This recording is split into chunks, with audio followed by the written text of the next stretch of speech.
Let me officially welcome you to our first of the year youth safety event, East Long Meadow Youth Safety Event. I'm Gordon Smith, Superintendent of Schools.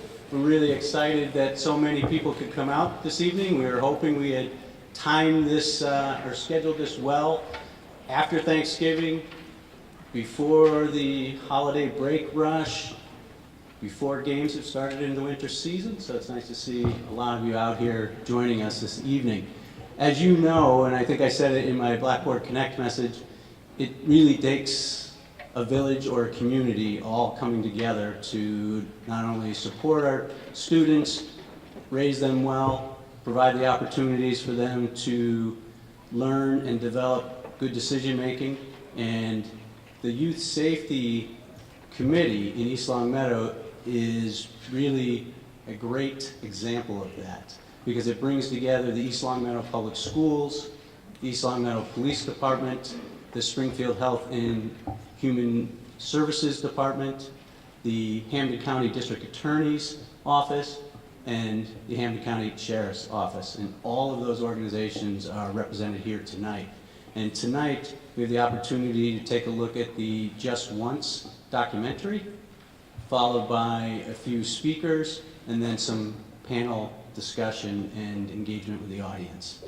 And the person who organizes and keeps all the members of the Youth Safety Committee on task, and she does an excellent job with this, and who's going to take us through the agenda, let you know everything that will happen this evening, is Mrs. Diane Banning.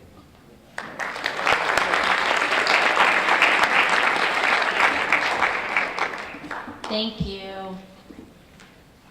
So on behalf of the East Long Meadow Youth Safety Committee, I'd like to start by thanking you all for joining us here this evening. We know that you have busy lives and that it is a busy time of year, and we really appreciate your support. The Youth Safety Committee meets every month, and we work very hard to try to raise awareness, education for the community, as well as providing resources and support for prevention on not only substance use and addiction, but just in general of how to keep our youth safe.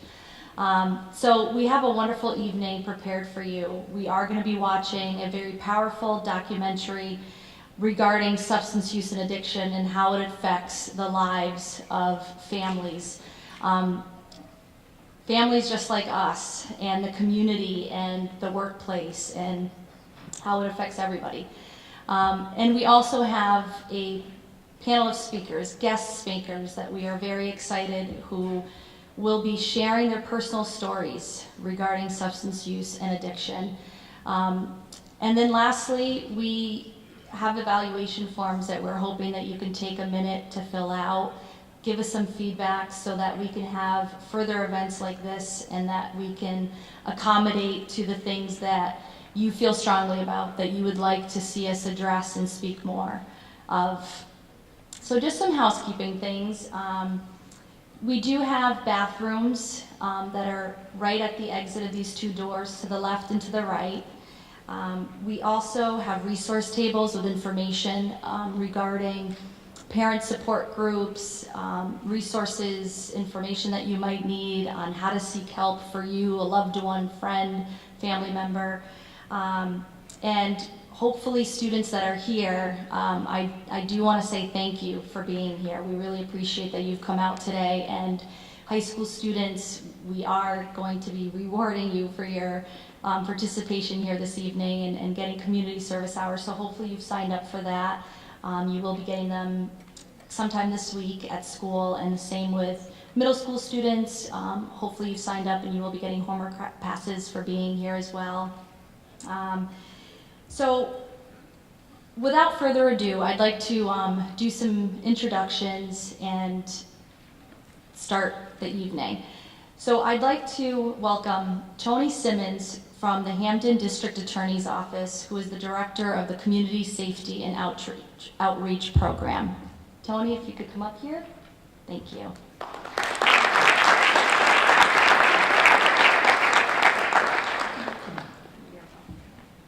Oh, we're all set with that? Oh, that's good. I was kind of concerned about that.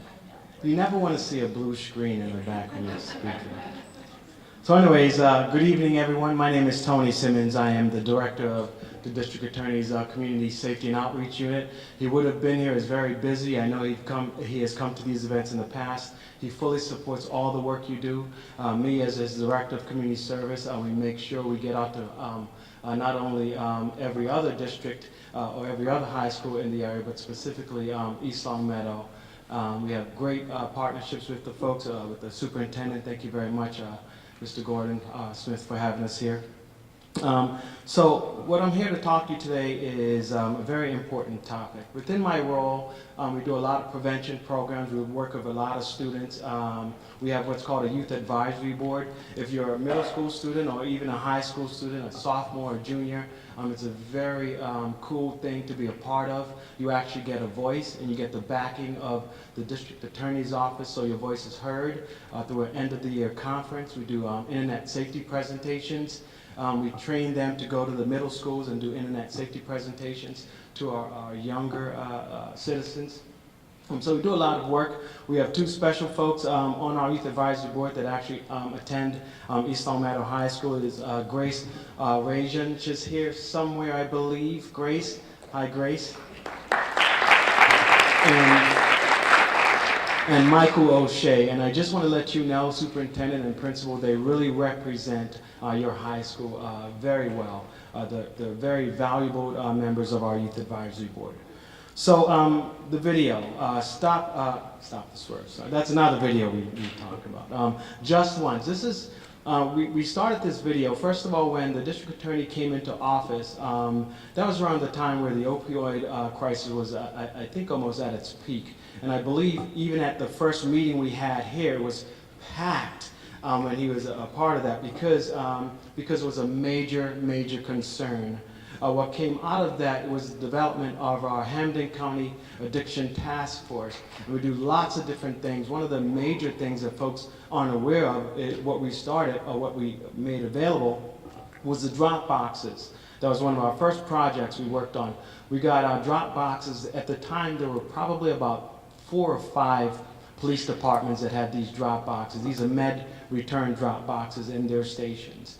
We were able to, with the Department of Health and Human Services, get about another 12 more. So we're able to outfit all the police departments throughout Hampden County with these drop boxes, which are very important for citizens to be able to return their unwanted medicines. And you'll find out why that is important.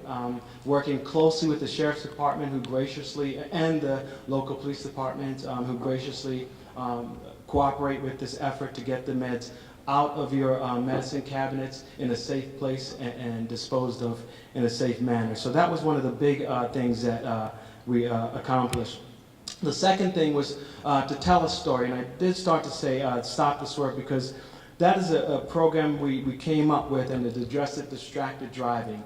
And the success of that program, it was successful because we did local stories. Local folks that were recognizable, local streets, everything was local, so folks didn't understood that these things can happen in their area. The same idea with this Just Once video. The local stories, families that you may know or may have heard of, and the idea is so for folks to understand, for one, it can happen to anyone. 2, you're going to see 3 or 4 different situations or scenarios. And 4, you're going to understand, and even when I saw this video, you're really going to understand addiction. And to be quite honest, you're not going to be mad at that person that you may know of that's an addict or that may be an alcoholic. You're going to understand where this comes from. Younger folks, now last year we actually went to, we did every single school in Westfield, starting from middle schools. Last year we showed this video to probably over 2,500 high school students throughout Hampden County. And what we want to say when we talk to the young folks, and even the high school folks, is we want you to pay attention to when they start talking in the video about the earlier you start a substance, you're setting yourself up.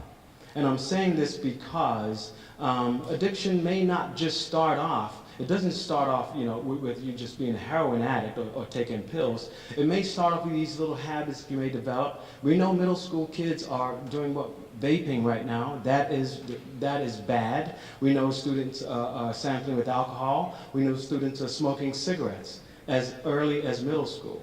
We know this. And what's happening, that's not going to kill you. That's not going to be what's going to kill you. But what it's doing is setting yourself up for when you get older, and then when you encounter pain medicines. When you're an athlete on a sports team and you get that injury, and you go to your doctor who prescribes you a Percocet or Oxycontin, and next thing you know, as a parent, your son automatically loves it. Why does he love it? Why is he so much attracted to it?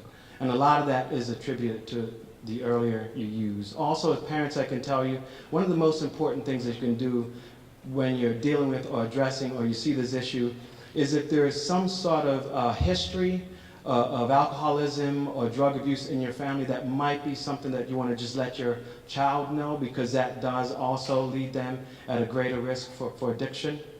So I'm not going to try to talk too much, but one person I do want to acknowledge, Allison Proctor. She's a very close friend of ours and a great partner of ours, Hampden County Addiction Task Force.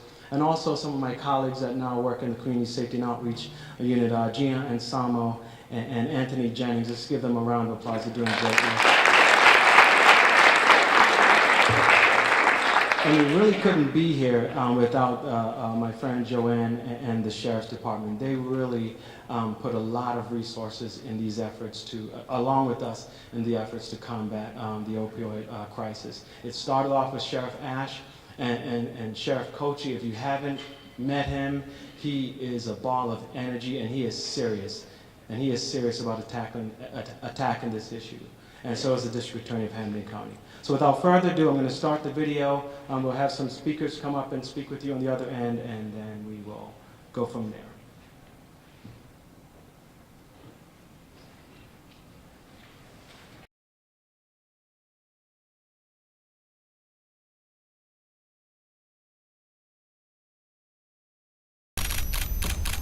The opioid epidemic. It's a disease that can affect anyone. I was a high honor roll, straight A student. I couldn't ask for a better upbringing. I was never a bad kid. I wanted to try the heroin to have fun. The first time I got high, in my head I'm thinking I need to feel like this every day for the rest of my life. Immediately prescribed me Vicodin. It was just like no big deal, really. It got to the point that I got really hooked on it. He had a heart attack due to chronic drug use. Your life has great value. If you or a loved one needs help, please call. I'd like to now introduce to you from the Hampden County Sheriff's Department, Joanne Burke, who is the program manager at the Western Mass Recovery and Wellness Center. Thank you, Joanne.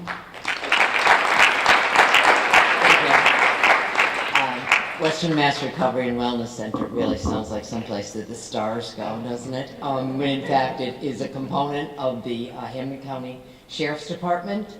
And it's a treatment facility within a jail. And we've been around for 33 years. We managed to stay alive even after we were booted out by the casino, so now we're up on Mill Street. And the goal that we have is to reduce recidivism by offering programs, offering our philosophy is that we believe that people have the ability to change. And we're offering many different ways that this can happen. I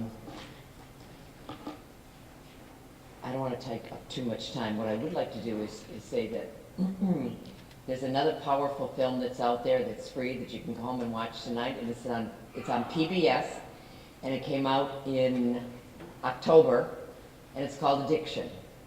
It's an hour long, and it offers many different insights into addiction. So it's free, and I found it.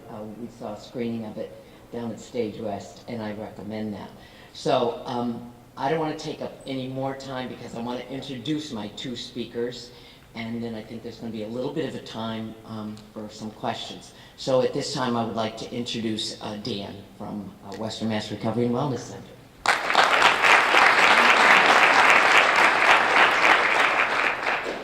Hello, everybody. My name's Dan. I'll tell you a little bit about myself, so you kind of understand what happened. I'm 42 years old. I've been married for 21 years. I got two two children, 18 and 20, no, sorry, 19 and 20.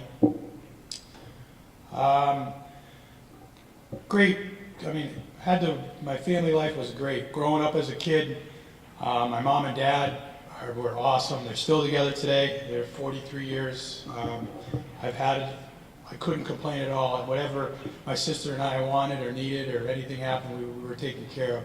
There was no alcoholism or drugs or anything like that in the family. But later in life, you know, when we get into high school, some of your guys' age here, you're going to go out, and you're going to go to the local parties and you start drinking and you know, do what high school kids do. You know, it's not always right. I did it. You know, I'm not going to lie. You know, I shouldn't have done it, but I did it. So my drinking started about probably 16 or so, and I got married early, so I was 21 when I got married, so I didn't really do the bar scene at all. I had my own house by then, and my drinking turned to from the weekends to a couple working on the house at night and working in the weekends, working on my house and being with my family and kids and stuff. And the kids got older. They got into racing dirt bikes that I did as a kid my whole life. And we took off with that, and we were doing really good. I had a great job, had a nice house. Kids got into it quite a bit, and I ended up selling that house to buy a new house. I built it, and I got a better job. I was on top of the world. I had everything I wanted. Everybody's healthy. My wife is healthy. I mean, my family, my mom and dad, everybody. But in 2011, it was the first to the race of the year. I was real busy. I get up for work real early in the morning, about 3:30, 4 in the morning to go to work. And I put in a half day that day. It was a Friday morning actually. I got home early to get my kids' motorcycles ready. I was just so far behind of everything. So I had my cousin help me on one of my son's bikes, so I couldn't do it. So he came and picked it up for me, brought it a couple towns over from where I live. So the night I had to go pick it up, my wife tells me, no, stay tonight. You pick it up in the morning. I said, no, I'm going to go. I'm being hard-headed here. I got to go. I got to get it done. So I had a buddy of mine that was drinking all day. At this point, I haven't had anything to drink. So I said, yeah, you can go with me. I'll take your truck and we'll take off. We'll go get it. But you're not driving. I'm going to drive. So we get over there, and the bike wasn't ready. So I said, my day's done. I'm going to sit here and I'm going to have some drinks with my cousin. Just relax, I'll go back in a little while. So that's what I did. I never made it back that night. On my way home, I was coming down a road. It was a dark road, kind of a little bend in it. There was a gentleman walking from one side of the road to the other, kind of a diagonal to his car. And I was coming around the corner, and I saw him at the last second in the corner of my eye. And I struck him. He hit the ground. They estimate I was doing about 23 to 25 miles an hour, so it wasn't going fast. It was just happened. And I had some drinks that night. That's all it took. I was under the influence. And that right there changed my life forever. When I stopped the truck, I got out, and I went back to him, and he was laying in the side of the road. And I saw him, and I can remember it to this day, like it happened 2 minutes ago. There was blood coming out of his eyes, his ears, his mouth. He was gurgling. It was awful. I can hear that noise in my head all the time. I took my sweatshirt off. I comforted him the best I could, talking to him. Come on, stay with me, buddy. Stay with me. You'll be all right. My buddy's calling 911. The people are coming out of the house. The police are called. I'm staying there and I'm talking to them and doing everything I can to keep them comfortable. The EMTs get there and they tell me, just stay where you are, don't move him, stay right where you are.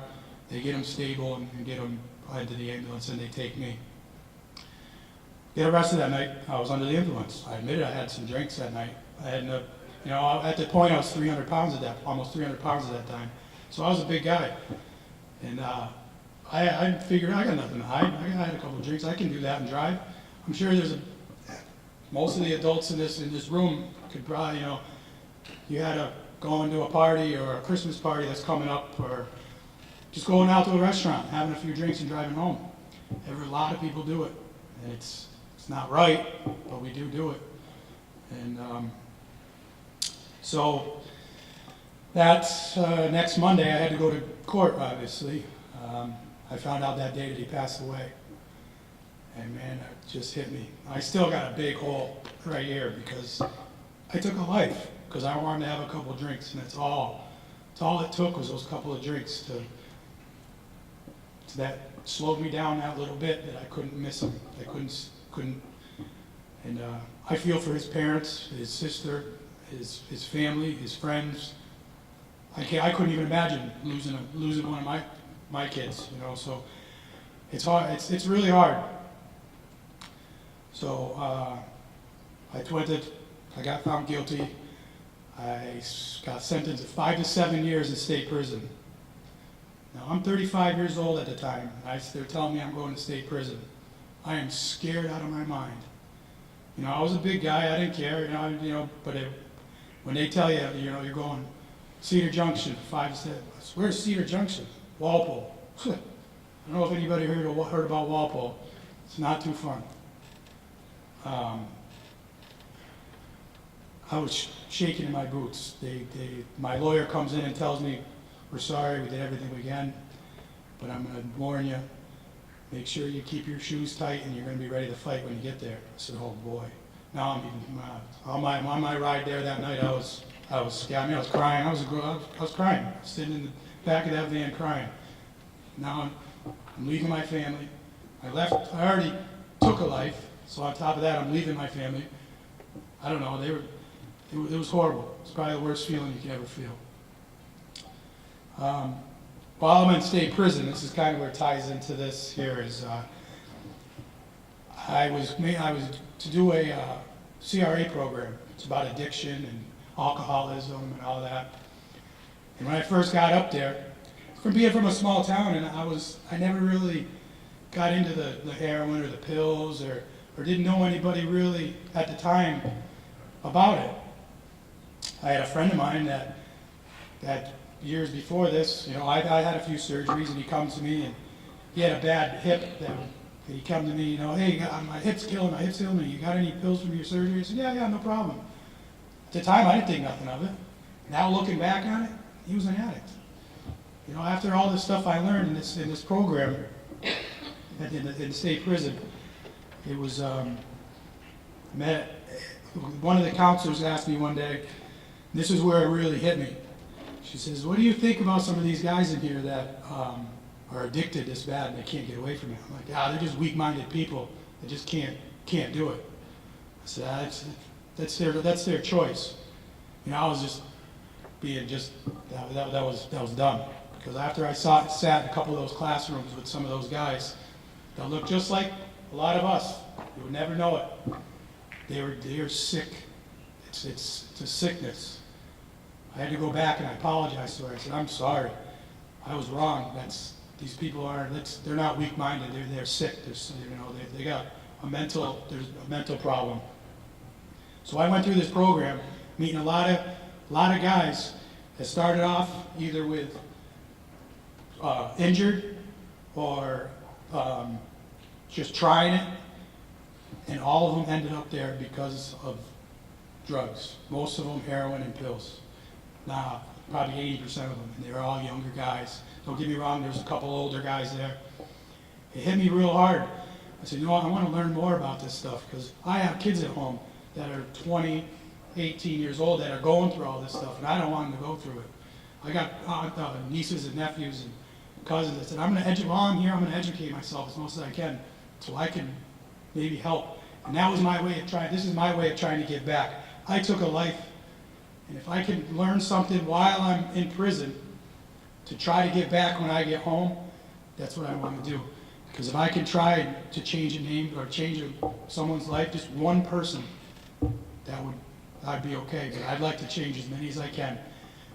So it's been a long road. I came to Mill Street about, I don't know, 2-3 months ago. And again, I didn't want to be there. I said, I already did this program, it's the same thing, but I was being hard-headed again. I finally gave in and said, okay, let me do it again. And it was different because now I learned even more. It was just like going, I kind of call it like going to college. I went to high school at state prison, now I'm going to college up where I am here. It's kind of where, just put it to where it is. So I met same thing, a lot of good people that just have a bad sickness and trying to get right. That's what they got to do. And you got to want it. There's people out, we met a girl last time we spoke, and her brother was going through, and she came to us crying and wanted to know how she could help, and they got to want it. They got to want to change, and they will. There's a lot of guys that will. And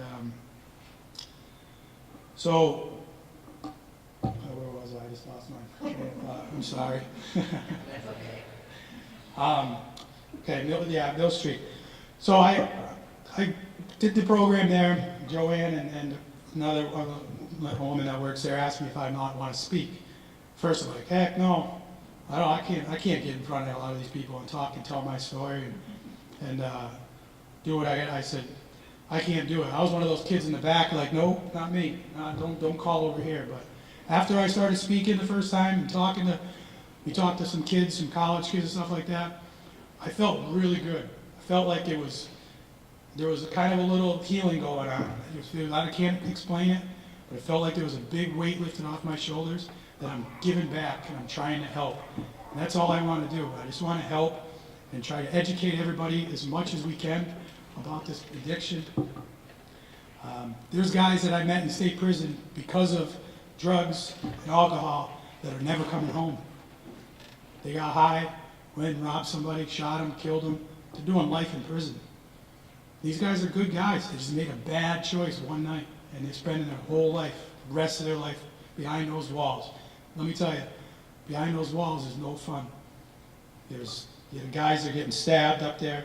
There's guys getting beaten up with rocks. It's no joke. It's no joke. And you don't want to live that life. It's because of one bad night, and that's why they're there. That's why I'm lucky enough. I only had to do 5 years. I'm going home in 28 days. I've been counting them down.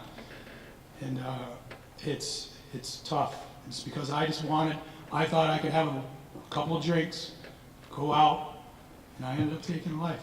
And it's changed my life forever. And I want to, like I said, all I can do is try to give back. And I want to hopefully can touch someone out there tonight. And I'm going to continue to do this because it makes me feel good. Giving back, it makes me feel good. And hopefully I can save. So again, can't say it enough. Hopefully we can change somebody's life around.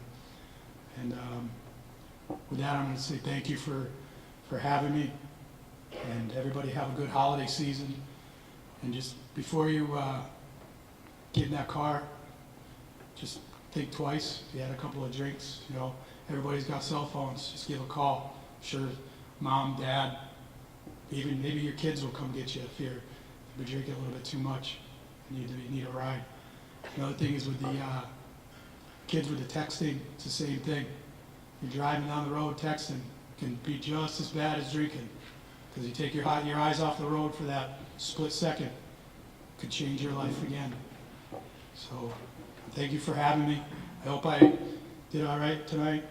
I'm a little shaky because this is like more adults than I usually talk in front of. So thank you very much. Have a good holiday.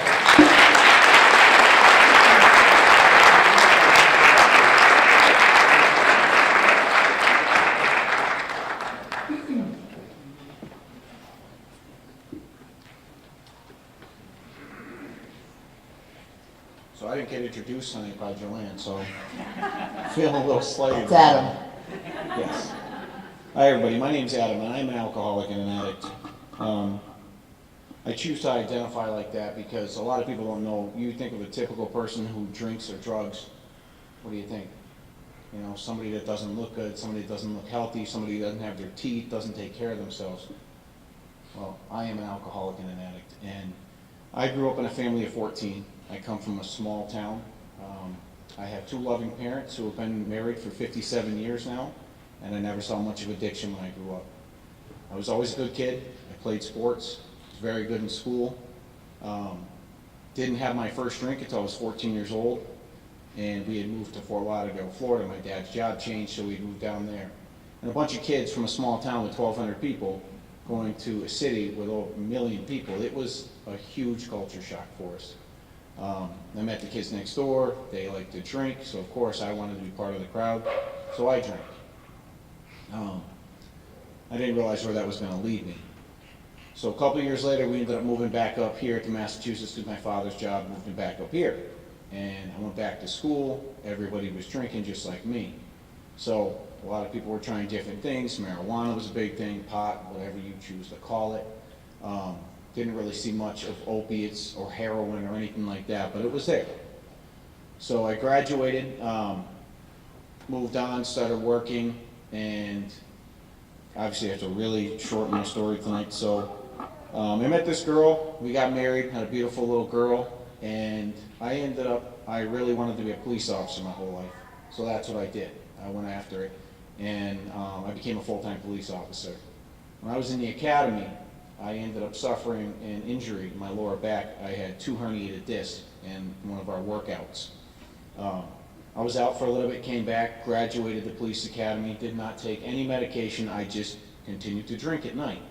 Went through a divorce while I was in there, finished, and when I started working, I had met this new girl. Now, I don't blame her. Let me put that out there right now. I don't blame anybody for my disease and what I chose to do with my life because I'm a grown man. So I was working one day, and I got into a pursuit, and I got out of my car to chase the person, and I tripped in a pothole, and my back went out of me again. I was then out of work, couldn't move, couldn't do anything, and this girl had suggested to me to go to this doctor, ask him for certain pills, and mention her name. Should have known better. I really should have, so I did. I went to this doctor, did everything, told him what was going on, and he gave me a prescription for Percocet. 15 to 20 Percocet, that's it, here you go. I left, stopped at the pharmacy, got my prescription, went home. I took 1 pill. I took 1 pill and my life was over. I was addicted, I was hooked. I was off and running, as they say. My life slowly started to spiral. I didn't realize what was going on around me, to the point where I walked away from my daughter. I walked away from my ex-wife, who realized what was going on, but I was trying to isolate and keep people out because I didn't want people knowing. My family, my brothers, my sisters, everyone. And I was with this girl and her child. People at work started noticing. My weight would fluctuate, 230 pounds to 205 pounds. I was up and down. Guys were questioning, what's going on with you, what's wrong? My attitude was, one minute I'm fine, I'm happy-go-lucky. Next minute I'm snapping off at somebody for no reason. But it was because of the drugs. More and more drugs.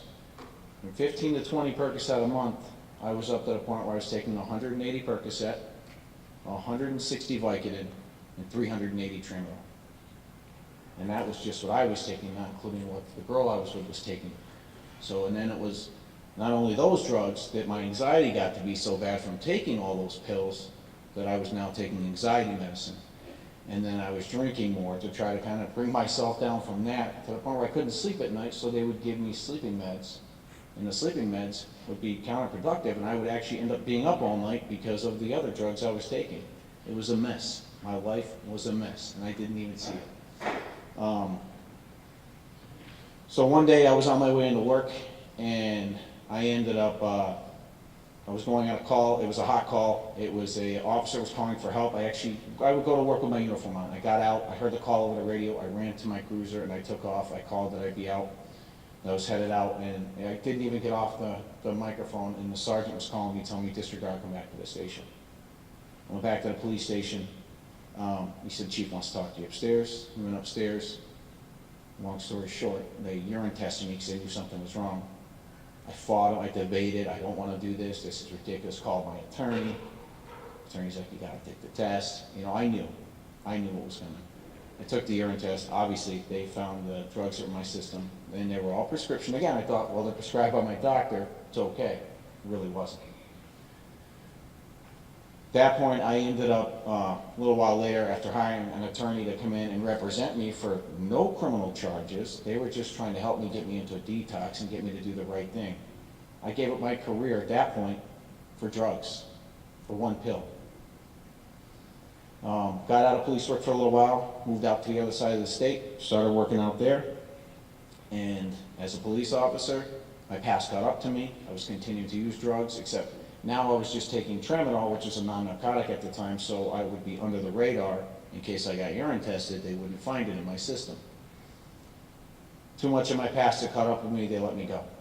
They gave me a choice, you leave, or, you know, we're going to destroy your career. 10 years of being a police officer, I just threw away. Again, for one pill.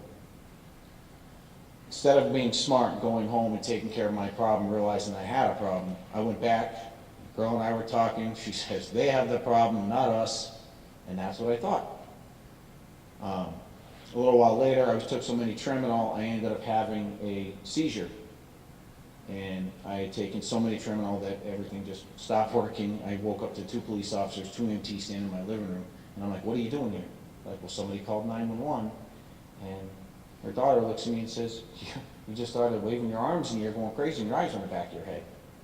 I'm thinking, yeah, it's because I took so many drugs that now I'm like, everything stopped working. I denied treatment that night, went the next day, come to find out, get my shoulder checked out, I hurt so bad, I my humerus in 3 spots from a seizure. My arm was just flailing out of control. The only thing I'm thinking at that time is not that, you know, look what I did. I'm going to get more drugs because my other doctor cut me off and this doctor now gave me more. That lasted for a little bit till he caught on. So now I had no job, no career, and the girl I was with had a job in the legal field too. She had now lost her job, and we were losing pretty much everything we had, but we got a medical settlement for a botched surgery she had. After everything was said and done, and we had paid a lot of things, we had about $180,000 left over. Well, my habit and her habit were so bad, I was taking, now I'm buying drugs off the street, taking 15 to 20, 30 milligram Percocet a day. I can't get out of my bed without crushing up 3 30 milligram Percocet in order to be able to function. I'm now got introduced to cocaine, so I'm doing $500 a day worth of cocaine.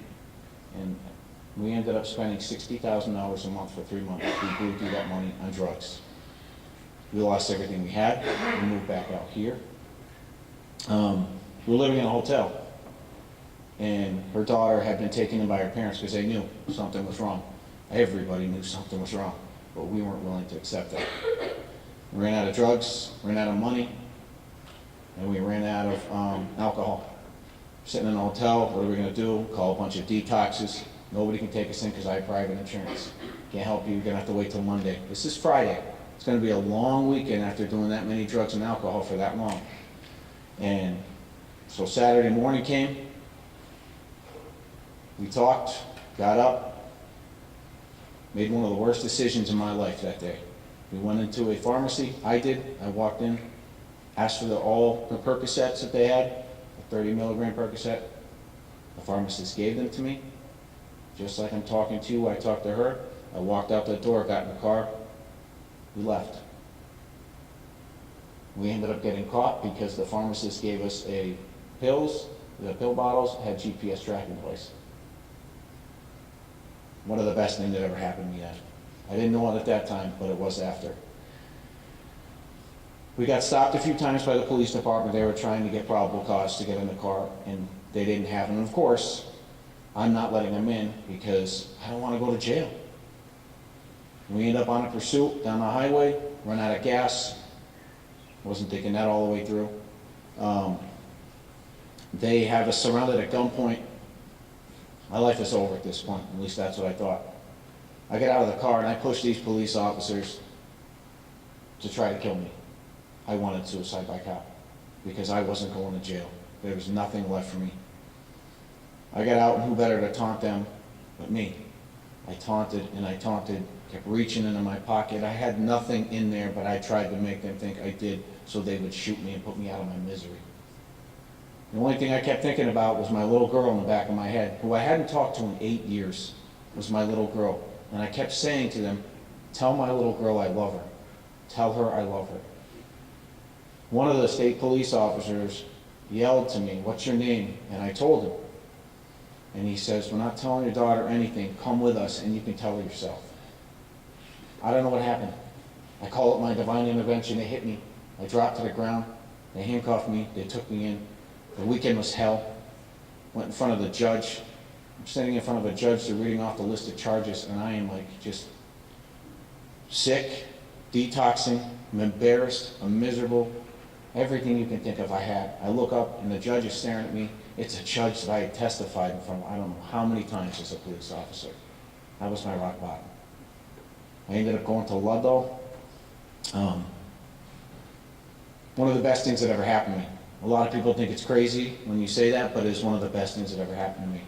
Because I got up there and I detoxed, and it was miserable. It was hard. Let me tell you, when they talk about it up there, and Marcy Julian talks about it, it's like they kind of relate it to a really bad flu. That is nothing compared to the hell you go through. And I mean hell.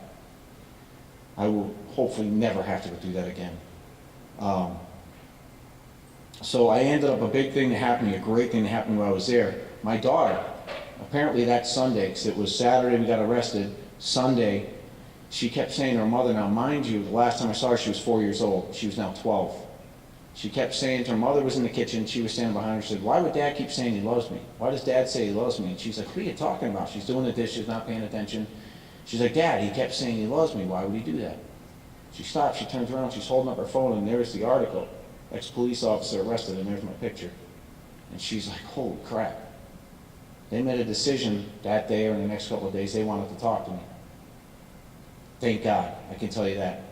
And I ended up talking to my daughter for the first time through a recorded line phone in 8 years from a jail. My life had turned around drastically that day for the better. I ended up talking to my mom, my dad, my family, my daughter's mother, my daughter sang to me. I had no idea she could sing. That little girl's got a beautiful voice. Let me tell you, I was bawling on the phone in front of a bunch of grown men in jail, ex-police officer, and I'm like, I don't even care. I got out of the jail after 10 months. I was bailed. My parents knew that I was changing for the better, and they wanted to help. They didn't know anything about addiction. They started going to learn to cope. I love learning to cope. I ended up getting out and go to the Phoenix House in Springfield because I knew I needed help. I went to this program, and I can't tell you enough about that program. It was amazing. A lot of people say it's awful, but if you want it, it's there. You can get everything you need. I was introduced to a fellowship. I joined a fellowship. I got a sponsor. I took suggestions, and I ran with it. I sponsor people now because I've gone through my steps. I have spoke all over Massachusetts for different programs. Recovery Day out in Boston, and I have my daughter back in my life. My little girl came to see me my first weekend there, and let me tell you, she was 4 years old, this big, curly hair, gets out of the car, she's 12 years old, she's 5'3", she's got long hair, she's beautiful. I'm like, holy cow. And I hugged that little girl, we cried, her mom's crying, my mom's crying, and my dad's videotaping this whole thing. And we talked like we never lost a day. And after I graduated the program after a year, I moved in out on my own, got my own place back. And I know that sounds crazy. I'm 40 years old, and I'm moving out on my own. That was a big thing for somebody who was running out there drinking and drugging for so many years. It was a big thing. I ended up going to trial in January of this year, and I lost the trial. I knew I was going to lose, but I also was fighting one of the charges because I didn't believe it was the right one. Again, I have no problems with what happened because I know it happened for a reason. And I had to go back to Ludlow for a little bit. At first I was a little angry, but then when I got there I realized there's a plan for this. I started attending meetings there. I started working. They had offered a lot of programs up there, and I ended up getting into Mill Street and where I'm at now. I've been there for a little over 3 months. I met Dan. Dan's actually my roommate, one of my roommates. And Joanne is amazing. And I'm not saying it to Joanne because you're sitting here. She has been nothing but, like, she saw something in us and heard something and said, you know, we got to get you out there speaking. And like Dan says, coming out and doing this and giving back, you have no idea how good it is. It feels inside too, because it helps keep us sober too. My girl now is 15 years old. My little girl is 15 years old. I look around here and I see a lot of you that are around her age. Some of you may laugh, some of you may say whatever, that's not going to be me. It happens. It can happen to anybody. I was a great kid, honor roll student, playing sports, doing everything. Became a police officer, my dream job. I threw it all away because I got injured on the job for one pill. That's it. But my life today, I haven't had a drink or drug in my system since September 12th of 2015.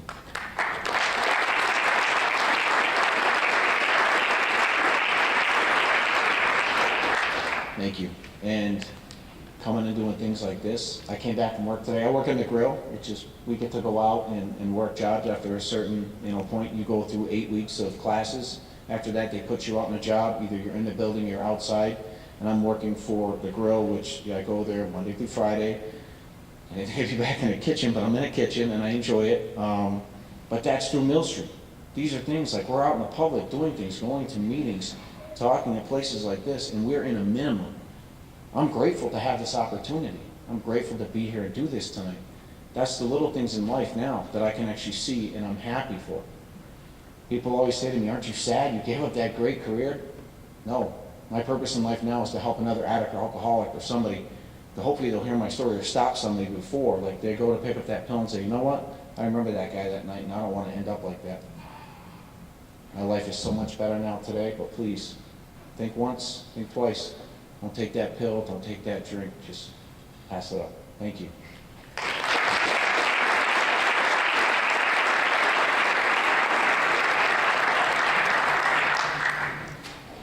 I just want to take a minute and say Dan and Adam, you both did a wonderful job, and you have no idea how much we appreciate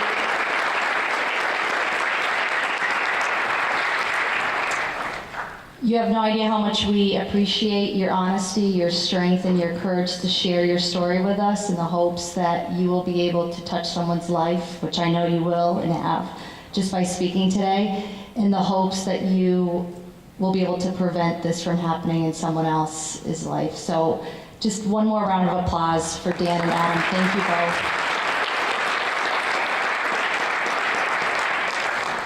both. So we've heard a lot this evening from the video, from our guest speakers, the district attorney's office, the sheriff's department, and as a school counselor, I work with students every day, and there are signs that I think are really important for us to share with parents too, that kind of may lead to a life of struggling with substance use and addiction. We have students that struggle sometimes, and it's normal and it's part of adolescent development to worry about things, to be anxious, to have a hard time focusing and concentrating, to feel insecure, to have self-doubt, to worry about where you fit in. And there's a lot of challenges that adolescents and high school students face. One of the things that I want to share is that it's really important to talk to somebody. It's really important to have somebody that you trust, that you can confide in, whether it's a coach, a parent, a friend, a family member, a counselor, a teacher. But it's really important not to hold it inside and not to keep it to yourself. Oftentimes, dealing with that anxiety and dealing with that worry of what's going to happen, whether it's related to school, your grades, or even sports, and not talking to someone, it can build up, and depending on your background and your family and issues that may be happening at home, people do have a predisposition to substance use and addiction. And when you're not taking care of yourself, or when you're not identifying some of those issues like anxiety and treating it and talking to somebody about it, as you get older, you learn negative ways to cope and to deal with those feelings. And you don't want that someday to turn into struggling with a substance use or addiction because you didn't know how to deal with those feelings. So as a school counselor here, and I know there's parents here, staff, teachers, we're here to help. You're not alone. We're here for you to confide in us, and we want to hear from you. And you know, we're going to open it up for questions in just a minute, but you're welcome to stick around. And I guess if you take anything away, you know, from tonight, it's that there is hope. People are in recovery. Addiction is a disease. It's not a choice. It can affect the entire family. And it does take a village, an entire community, to be able to support those who are suffering and help them get through it. So I'd like to just open it up right now to the audience. If there are any questions, we do still have the panel here for, you know, Dan and Adam, us, the Youth Safety Committee, if you have any questions for us. We do have an evaluation form that's going to be passed around in just a moment. We're asking that you please just take 1 minute to fill it out before you leave. And are there any questions out there that we can answer for you? I know that we have, you know, a few minutes, but we're happy to answer those questions. Anyone? Don't be shy. Well, we want to thank you. Actually, our East Long Meadow Chief, Mr. DeLessio. I'd like to ask the panel, one of the questions I always ask back in the day when I ran across individuals that were had addictions, what was the switch that you turned on, and what was the switch you turned off? I think Adam said he had a violent convention. Is that the moment that the switch went off in your life and it kind of made you change your ways, or was it still struggles after that day out on the street when you were confronted by the police? Did everybody hear that in the back? I'm just going to repeat. So Jeff's asking, when either Dan or Adam, when did that switch turn on, meaning where you found that it was time to stop? That something had happened inside you. What made you turn the switch to stop? Because if you don't turn that switch off, then you're probably not at that table room today. Right. I don't know if this thing is.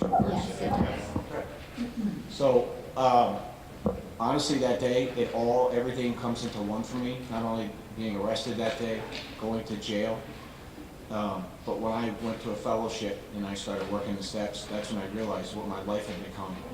And that's what really pushed me, and I realized I had to correct things.